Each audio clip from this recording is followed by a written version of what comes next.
Hey guys, today I will be continuing what if Deku could use 100% one for all from the start. Last time we left off after the events of the USJ, and Deku accidentally unlocking Black Whip.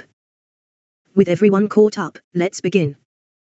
In class 1 of the next morning, the students discuss their appearances on the news because of the attack on the USJ.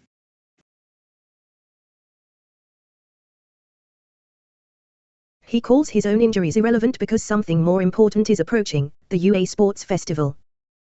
Some of the students worry that the sports festival is happening too soon after the attack. Shoto explains that the competition is far too important to cancel. It is one of the most viewed events in the world and a major opportunity for UA students to get scouted by professional hero agencies. At lunchtime, the students of Class 1 decide to forget about the attack and pump themselves up for the sports festival. The most excited out of all of them appears to be Akako, who puts on her game face and yells to everyone that she plans to do her best. Afterward, she walks with Deku and Tenya, with the former questioning her motives for attending U.S. hero course. She awkwardly tells them that she only plans on becoming a hero for the money, surprising Deku. She goes on to admit that her family is struggling financially because business is slow for their construction company. Deku and Tenya point out that Akako's quirk could drastically reduce business expenses if she got licensed, and her family could sell their construction equipment as well. Akako agrees completely but remembers that her father encouraged her as a child to follow her own dreams instead. Deku and Tenya are genuinely inspired by Akako's noble ambition, and Deku even admits that she has a more practical reason for becoming a hero than anyone. Suddenly, All Might appears and asks Deku to join him for lunch. Tenya and Akako go to the mess hall without him and talk about his relationship with All Might, piquing and eavesdropping Shoto's interest. Izuku and All Might meet in the lounge and talk over tea. All Might then explains the dream that Deku had, telling him that he probably saw the origin of One for All, also telling Deku all about All for One and his master's death.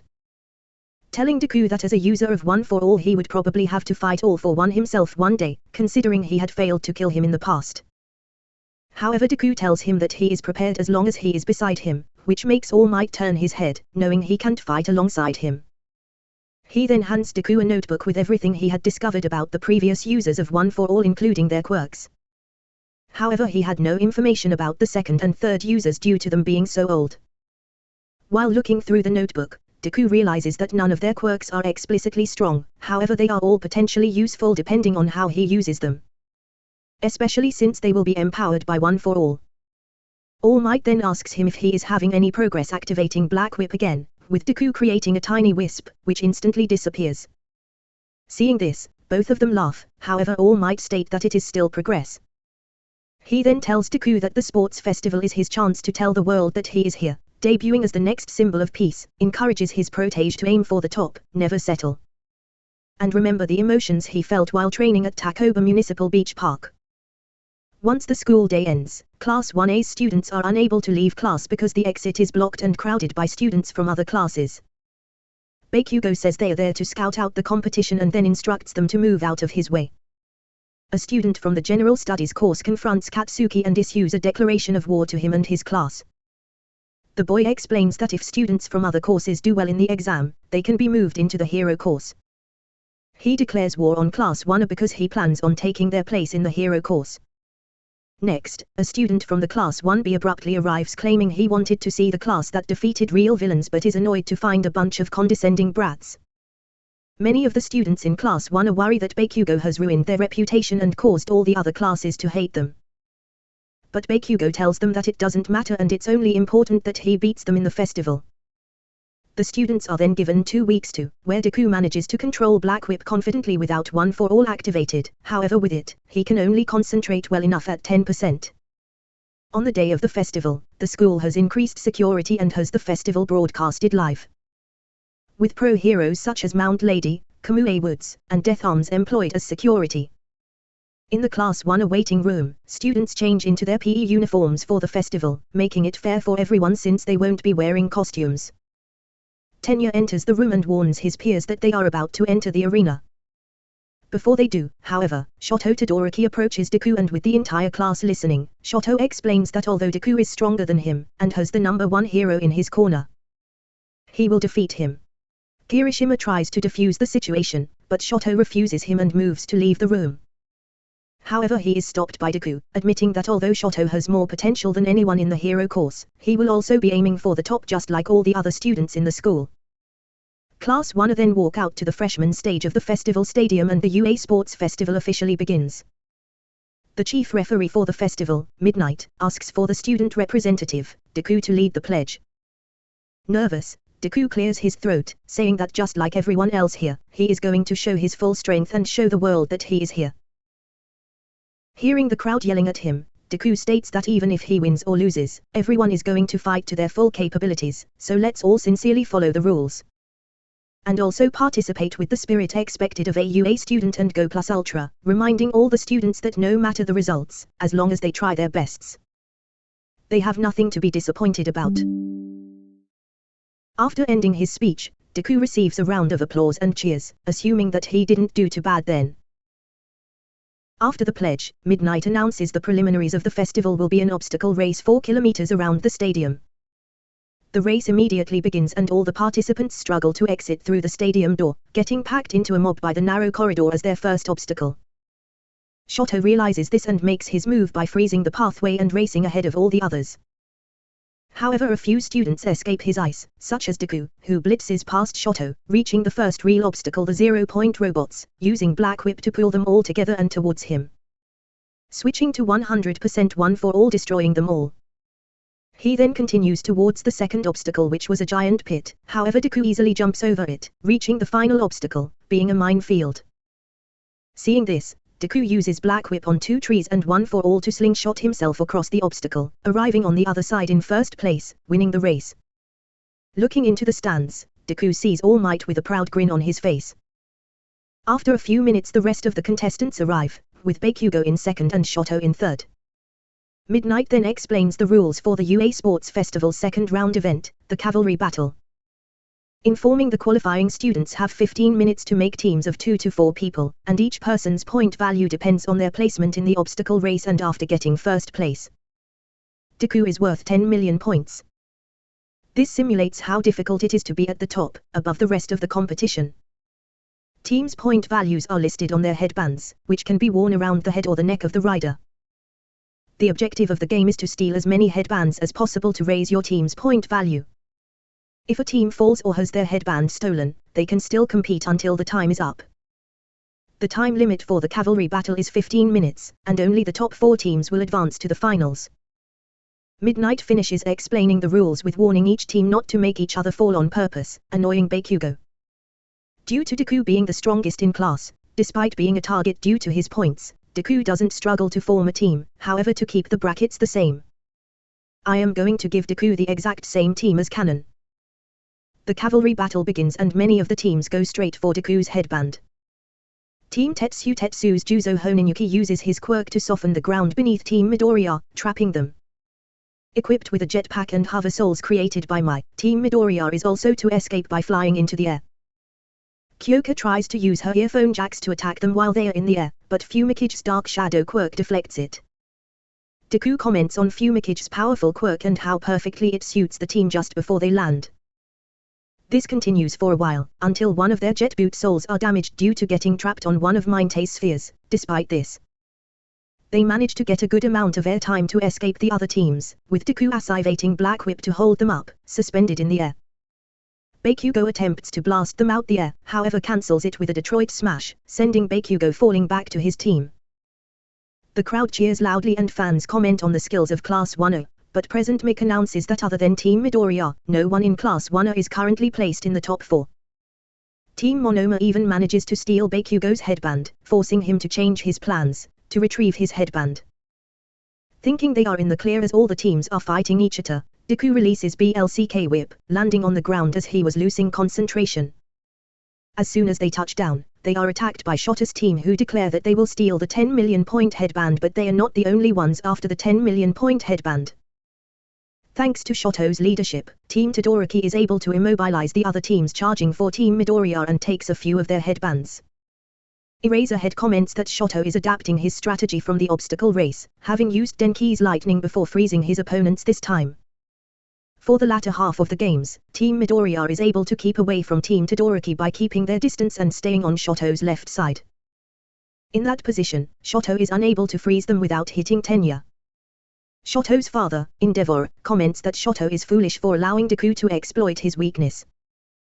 With time running out, Taida uses his special move Recipro Burst to unleash a burst of super speed, and in an instant, Shoto attempts to steal Deku's headband, however Deku grabs his arm, throwing it to the side, telling Tenya that he is surprised by the burst of speed, however it is nothing compared to his own.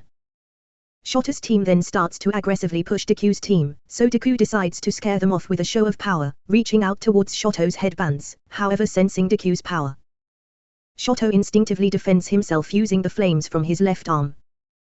Seeing this, Deku wings his arm to the side, blowing the fire out, ordering his team to fall back and defend against the flying Bakugo, however he is cut off by the end of the match. During the intermission between the second and final rounds, Shoto Todoroki brings Deku to the student and faculty entrance, but his reason is unknown to Deku. Deku says that they should get lunch before they run out of time, but Shoto continues his cold intimidation and ignores him. When Shoto finally speaks, he says that the power coming from him felt the same as All Might. Shoto then catches Deku off guard, asking him if he is All Might's secret love child. Deku then attempts to explain that isn't the case, but Shoto figures there is a secret connection between the two. Shoto then goes on to state that he is the son of the number 2 hero, Endeavor, giving him even more reason to defeat him. He explains his family's past, and his father's obsession on beating All Might, so he vows to beat him with only his mother's side. Done talking, Shoto leaves the area, but Deku stops him for a moment to declare that, despite his inferior motivations, he will still do his best to defeat Shoto. After lunch, Midnight instructs the students to draw lots in order to organize matchups for the final round. A one-on-one fighting competition, however Ojiro and a few 1B members withdraw from the finals due to not being making it into the finals with their own skills, allowing another 1B team to join in. In the first round, Deku fights Shinso, accidentally speaking, allowing Shinso to brainwash him, ordering him to walk out of bounds, however Deku is saved by the vestiges activating 1-4. Making him flick his fingers, creating a massive gust of wind, knocking Deku out of the brainwashing. Noticing that Shinso always complained about his quirk holding him back, Deku decides to fight without his quirk, telling Shinso that if he wants to be a hero, he should work on his body. Dodging all of Shinso's attacks, catching fists, pushing him to the back of the ring, kicking him off his feet, knocking him out of bounds. While preparing to go to his second fight, Deku walks down the corridor, where Endeavor suddenly appears, telling him that he was looking for him. The Flame Hero tells Deku that his power is similar to All Might's, but Deku brushes it off and tries to walk away. Endeavor continues, saying that he expects him to fight his Shoto hard to prepare him to surpass All Might. Aggravated, Deku reminds Endeavor that he is not All Might, and just like that his son is not him. Deku walks away and ponders Shoto's proclamation to win the festival using only his right side. After arriving at the ring and exchanging pleasantries, the fated duel begins. As soon as it starts, Shoto leads with a nice attack, but Deku counters with a Delaware smash, shattering the ice and pushing Shoto back with the air pressure created, but Shoto creates a pillar of ice behind him to keep him from being blown out of bounds. Shoto's assault continues, however Deku easily manages to counter and dodge all the attacks, while Shoto is rapidly getting weaker, due to succumbing to the frostbite from constant use of large attacks, making his attacks slower and easier to dodge. Deku notes this, asking Shoto why he is shivering, and telling him that his body can only take so much cold. Telling him that he can easily offset this weakness by using his left side, but Shoto refuses. Deku then challenges Shoto to put more effort into the battle, stating that everyone else is giving it their all while Shoto is only using half his power.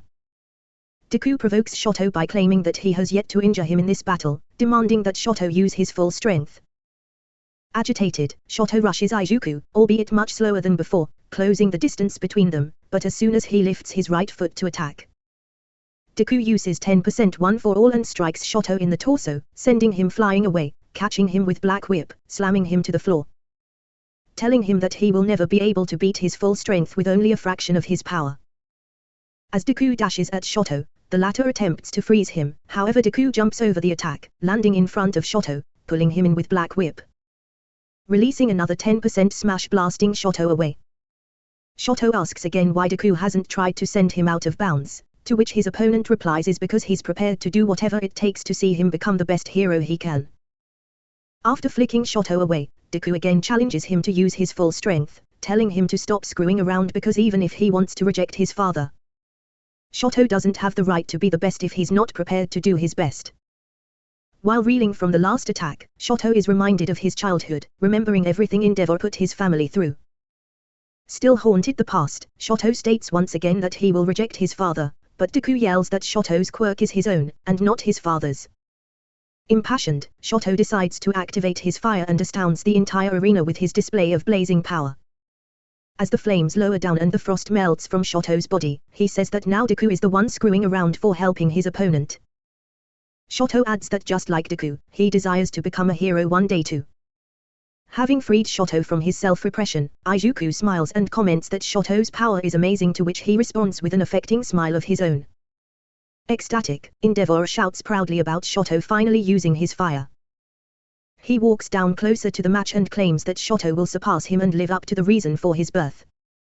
With the battle reaching its climax, Shoto asks why Deku is grinning in such a hopeless situation, telling him he won't be responsible for anything that happens to him next. They both power up in preparation for one final clash.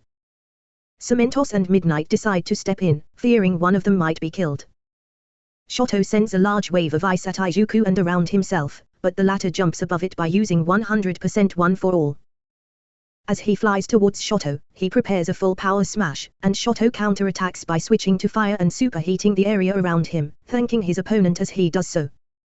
Even though Cementos builds a wall between them, Deku's wind pressure and Shoto's heat wave tear through it as if it were only cotton threads. And the resulting shockwave created by the collision of the attacks destroys the entire fighting ring and even knocks over Midnight's stand, sending a large whirlwind that blows over most of the audience. Everyone watches in pure disbelief, and after he recovers, Present Mick asks what caused the explosion, to which Eraserhead replies that it was caused by the rapid change in temperature of the arena. After the smoke clears, Shoto is revealed to be unconscious outside the ring, with Deku still in the ring, with his left arm raised in the air, as a sign of victory. Everyone is taken back by the battle's outcome, and Midnight announces that Deku is the victor and will move on to the final round. As soon as the final fight begins, Bakugo tells Deku that he is going to beat him and his stupid quirk, proving to the world that he is the number one. Bakugo then fires a flurry of successive explosions towards Deku, however he tanks them, flicking the air, blowing Bakugo out the ring. However he manages to catch himself with an explosion before he could make contact with the ground, flying back into the ring, demanding Deku to stop toying with him and to fight him with his full power, blasting towards Deku. However he is caught in Deku's black whip, spinning him above his head, releasing him, throwing him into the air, taking the sky using explosions to propel himself towards Deku in a circular motion, encasing him in a tornado of smoke and wind. Recognizing that Bakugo is going to release a huge attack, Deku draws his fist back, allowing Bakugo to release his howitzer impact technique to blast the whole stadium with a titanic explosion. However the attack is countered by Deku's smash, with the ensuing air pressure colliding with Bakugo, slamming him into the stadium wall out of bounds. When the dust settles, Midnight declares Deku as the official winner of the first-year sports festival. During the awards ceremony, despite not wanting the second-place medal due to it not being first, Bakugo is still forced to take it, with All Might forcing it around his neck. He then congratulates Deku, giving him his first-place medal, telling him he did a perfect job introducing himself to the world. Okay guys, if you enjoyed this What If, please consider dropping a comment, like, subscribing to the channel and turning on the notification bell to be notified about all What Ifs I upload. With this out the way, this is Demonic Saiyan saying bye.